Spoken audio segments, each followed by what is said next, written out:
Good afternoon class. मैं Gajendra Singh Singh study वीएलवाई में आपके लिए कुछ क्वेश्चंस को लेकर आया हूँ जो लिखा है हमारा सभी परीक्षा में आने वाले महत्वपूर्ण प्रश्न science important questions 2026 exam most expected question. इनको हम क्वेश्चंस को देखेंगे कि वो क्वेश्चंस क्या है, और क्वेश्चन देखने के बावजूद हमें वीडियो को बिना स्किप किए पूरी देखनी है। तो हम आज का अपना पहला क्वेश्चन स्टार्ट करते हैं। मैंने पहला क्वेश्चन लिखा है पोषी स्तर टॉपिक लेवल। कि पोषी स्तर क्या है या टॉपिक लेवल से आप क्या समझते हैं। तो हम क्वेश्चन आएगा कि पोषी स्तर क्या है और ये कितने प्रकार के होते हैं। तो हमें देना है कि वो कितने प्रकार हैं और पोषी स्तर हैं क्या, टॉपिक लेवल्स क्या हैं। ठीक है, तो हम देखते हैं कि पोषी स्तर क्या है। तो लिखा है पोषी स्तर एक पारिस्थितिकी तंत्र में ऊर्जा के प्रवाह को प्रदर्शित करता है जिसमें जीव एक दूसरे को भोजन के रूप में उपयोग करते हैं, पोषी स्तर कहलाते हैं। तो हम कह सकते हैं कि पोषी स्तर एक ऐसी पारिस्थितिकी तंत्र है जिसमें ऊर्जा का प्रवाह को दर्शाया जाता है, जिसमें जीव एक दूसरे को भोजन के रूप में भी उपयोग करते हैं। इस प्रकार के तंत्र को पारिस्थितिकी तंत्र कहते हैं। इसी तरह हम अपना देखेंगे पोषी तंत्र के प्रकार की पोषी तंत्र के प्रकार कितने हैं। अगर हम टाइप्स ऑफ टॉपिक लेवल्स की बात करें तो ये हमारे 5 टाइप के पोषी स्तर या टॉपिक लेवल्स होते हैं हमारे 5 प्रकार के। तो अपना पहला प्रकार देखेंगे। पहला प्रकार क्या है। पहला प्रकार है हमारा प्रोड्यूसर कहें तो उत्पादक। देखेंगे हम उत्पादक क्या है। लिखा है पौधों और अन्य जीव जो सूर्य की ऊर्जा का उपयोग करके अपना भोजन प्राप्त करते हैं उत्पादक कहलाते हैं। तो हम सरल भाषा में कह सकते हैं उत्पादक वे होते हैं जो पौधे और अन्य जीव और सूर्य की का उपयोग करके अपना भोजन प्राप्त करते हैं, उत्पादक कहलाते हैं। पहला प्रकार होता है हमारा। और इसी तरह हम देखेंगे अपना दूसरा प्रकार। दूसरा प्रकार क्या है। तो दूसरा प्रकार है हमारा प्राइमरी कंज्यूमर, प्राथमिक उपभोक्ता। हिंदी में है हमारा प्राथमिक उपभोक्ता और इंग्लिश में है प्राइमरी कंज्यूमर। देखेंगे प्राइमरी कंज्यूमर क्या है। लिखा है शाकाहारी जीव जो उत्पादकों को भोजन के रूप में प्रयोग करते हैं प्राथमिक उपभोक्ता या प्राइमरी कंज्यूमर कहलाते हैं। अगर इसे हम अपनी भाषा में देखें सरल भाषा में तो हम कह सकते हैं कि प्राथमिक उपभोक्ता वे उपभोक्ता होते हैं जो शाकाहारी जीवों से अपना भोजन प्राप्त करते हैं और उत्पादक पर ही निर्भर रहते हैं, उन्हें हम प्राथमिक उपभोक्ता कहते हैं। इसी तरह हमारा दूसरा प्रकार है सेकेंडरी कंज्यूमर, द्वितीय उपभोक्ता। द्वितीय उपभोक्ता वे उपभोक्ता होते हैं जो पहले हम लिखा हुआ देखते हैं वो क्या है। लिखा हुआ है कि मांसाहारी जीव जो प्राथमिक उपभोक्ता को भोजन के रूप में उपयोग करते हैं द्वितीय उपभोक्ता कहलाते हैं। तो अगर इसे हम सही और सरल भाषा में देखें तो हम कह सकते हैं कि द्वितीय उपभोक्ता वे उपभोक्ता होते हैं जो अपने भोजन के लिए प्राथमिक उपभोक्ता या प्राइमरी कंज्यूमर पर निर्भर रहते हैं, उन्हें हम द्वितीय उपभोक्ता या सेकेंडरी कंज्यूमर कहते हैं। इसी तरह हम अगला पॉइंट देखेंगे। चौथा प्रकार है हमारा। चौथा प्रकार है कौन सा। वो है तृतीय उपभोक्ता।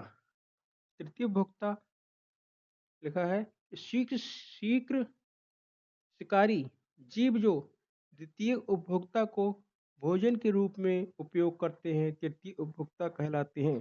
दूसरी भाषा में हम देखें तो हम कह सकते हैं कि तृतीय उपभोक्ता वे उपभोक्ता होते हैं जो अपने भोजन के लिए सेकेंडरी कंज्यूमर पर निर्भर होते हैं, द्वितीय उपभोक्ता कहलाते हैं। इसी तरह हम अपना अगला पॉइंट देखेंगे। अगला पॉइंट है हमारा डिकम्पोजर, देखो अपघटक। लिखा है जीव जो मृत जीवों को भोजन के रूप में उपयोग करते हैं उन्हें अपघटक कहते हैं। अपघटक को हम अपनी भाषा में सरल भाषा में कह सकते हैं कि अपघटक वे होते हैं जो अपने भोजन के लिए मृत जीवों पर निर्भर होते हैं और मृत जीवों से अपना भोजन प्राप्त करते हैं, उन्हें हम अपघटक कहते हैं। जैसे हम कह सकते हैं इसके एग्जाम्पल की अगर हम बात करें, कवक, ये हमारा डिकम्पोजर में आता है। इसी तरह हम देखेंगे अपना पोषी स्तर के महत्व, इम्पोर्टेंट ऑफ टॉपिक लेवल, क्या इम्पोर्टेंस है। तो हमारा पहला इम्पोर्टेंट है कि पोषी स्तर पारिस्थितिकी तंत्र में ऊर्जा के प्रवाह को दर्शाता है। अगला दूसरा है हमारा, लिखा है कि यह जीवों के बीच संबंधों को समझने में मदद कर, एक जीव से दूसरे जीवों के बीच उनके संबंधों को समझने का काम करता है। उसे हम पोषी स्तर को एक महत्व के रूप में प्रदर्शित करती है। अगला पॉइंट है हमारा, लिखा है ये पारिस्थितिकी तंत्र को संतुलन को बनाए रखने में मदद करता है। जो हमारा पोषी स्तर है, टॉपिक लेवल है, वो हमारे वातावरण को मेंटेन रखने का भी काम करता है। इसी तरह हम अपना देखेंगे अगला पॉइंट। अगला पॉइंट है हमारा, अगला पॉइंट कह रहा है पोषी स्तर के उपयोग की, पोषी स्तर का उपयोग कहाँ कहाँ पे करते हैं और किस तरह से करते हैं। यूजेस ऑफ टॉपिक लेवल, तो उसके यूज हैं कि उसके यूज क्या है। पहला यूज है उसका स्टडी ऑफ इकोसिस्टम, पारिस्थितिकी तंत्र का अध्ययन। तो हम कह सकते हैं कि पोषी स्तर का उपयोग इकोसिस्टम की स्टडी करने के लिए किया जाता है। हमारा लिखा हुआ है पोषी स्तर पारिस्थितिकी तंत्र के अध्ययन में मदद करता है, जिससे हम जीवों के बीच संबंध को समझ सकते हैं। तो कह सकते हैं कि पोषी स्तर का उपयोग पारिस्थितिकी तंत्र के अध्ययन करने के लिए भी किया जाता है। अगला पॉइंट देखेंगे, अगला पॉइंट हमारा कह रहा है जीव संरक्षण, कंजर्वेशन ऑफ स्पीसीज। लिखा है पोषी स्तर जीव संरक्षण में मदद करता है, जिससे हम जीवों के महत्व को समझ सकते हैं और उनकी रक्षा कर सकते हैं। पोषी स्तर के द्वारा हम जीवों की रक्षा भी कर सकते हैं। अगला पॉइंट हमारा कह रहा है, अगला पॉइंट है हमारा तीसरा, कह रहा है पारिस्थितिकी तंत्र का प्रबंध, मैनेजमेंट ऑफ इकोसिस्टम। तो हमारा लिखा है पोषी स्तर पारिस्थितिकी तंत्र के प्रबंधन में मदद करता है, जिससे हम पारिस्थितिकी तंत्र को संतुलन बनाए रखने का काम करते हैं। अगला पॉइंट है हमारा जैव विविधता का संरक्षण, कंजर्वेशन ऑफ बायोडायवर्सिटी। तो लिखा है हमारा पोषी स्तर जैव विविधता के संरक्षण में मदद करता है, जिससे हम जीवों की विविधता को समझ सकते हैं और उनकी रक्षा कर सकते हैं। इसमें लिखा है बायोडायवर्सिटी। देखते हैं बायोडायवर्सिटी क्या है। बायोडायवर्सिटी कहें तो हम जैव विविधता, उसकी डेफिनेशन है कि एक ही स्थान पर डिफरेंट डिफरेंट टाइप की स्पीसीजों का पाया जाना बायोडायवर्सिटी कहलाता है। अगला पॉइंट है हमारा, अगला पॉइंट कह रहा है पर्यावरण शिक्षा, इन्वायरमेंटल एजुकेशन। लिखा है पोषी स्तर पर्यावरण शिक्षा में मदद करता है। कि जो पोषी स्तर है, जो टॉपिक लेवल है, पर्यावरण शिक्षा में मदद करने का काम करता है, जिससे हम लोगों को पारिस्थितिकी तंत्र के महत्व के बारे में जागरूक कर सकते हैं। तो इस तरह का हमारा था पोषी स्तर, और पोषी स्तर हमारा क्वेश्चन कंप्लीट होता है। इसी तरह हम अपना अगला क्वेश्चन देखेंगे। अगला क्वेश्चन है हमारा साइटोकाइनिन। अगला क्वेश्चन है हमारा साइटोकाइनिन, की साइटोकाइनिन क्या है। तो साइटोकाइनिन देखेंगे हम और इसकी यूजेस देखेंगे वो क्या है। तो सबसे पहले है हमारा साइटोकाइनिन। सबसे पहले हम देखेंगे साइटोकाइनिन है क्या। साइटोकाइनिन एक हार्मोन्स है, जिससे हम कहेंगे प्लांट्स हार्मोन या पौधा हार्मोन में लिखा है। साइटोकाइनिन एक प्रकार का हार्मोन्स है। तो हमें पता चला है कि साइटोकाइनिन क्या है। तो साइटोकाइनिन एक प्रकार का हार्मोन्स है जो कोशिकाओं विभाजन और विकास को नियंत्रण करने का काम करता है। जो पादप हार्मोन्स है जो कोशिका विभाजन और विकास को नियंत्रण रखने का काम करता है।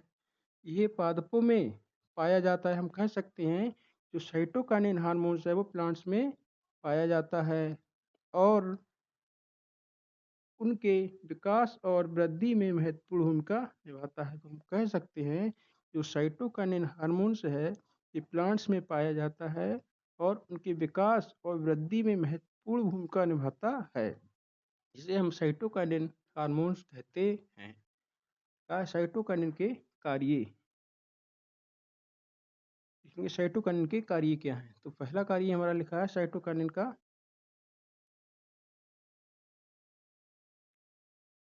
साइटोकाइनिन के कार्य। तो हमारा पहला कार्य है सेल डिवीजन, कोशिका विभाजन। साइटोकाइनिन कोशिका विभाजन को उत्तेजित करता है जिससे पादपों की वृद्धि होती है। तो कह सकते हैं ये साइटोकाइनिन हार्मोन्स है वो प्लांट्स की वृद्धि करने का काम करता है। इसी तरह हमारा दूसरा पॉइंट से है, दूसरा पॉइंट हमारा कह रहा है पत्तियों का विकास की। जो साइटोकाइनिन हार्मोन्स है वो पत्तियों के विकास में भी सहायक होता है। लिखा है हमारा साइटोकाइनिन हार्मोन्स के विकास को नियंत्रित करता है जिससे वे आकार में बढ़ती है। तो हम कह सकते हैं कि साइटोकाइनिन हार्मोन्स है वो पत्तियों को आकार प्रोवाइड करने का काम करता है। अगला पॉइंट देखते हैं। अगला पॉइंट है हमारा, अगला पॉइंट करा है फ्लावर डेवलपमेंट, फूलों का विकास।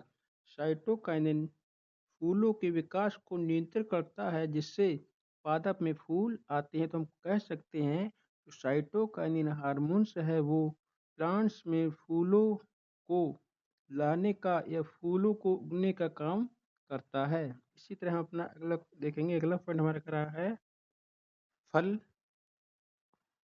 का विकास, फ्रूट्स डेवलपमेंट।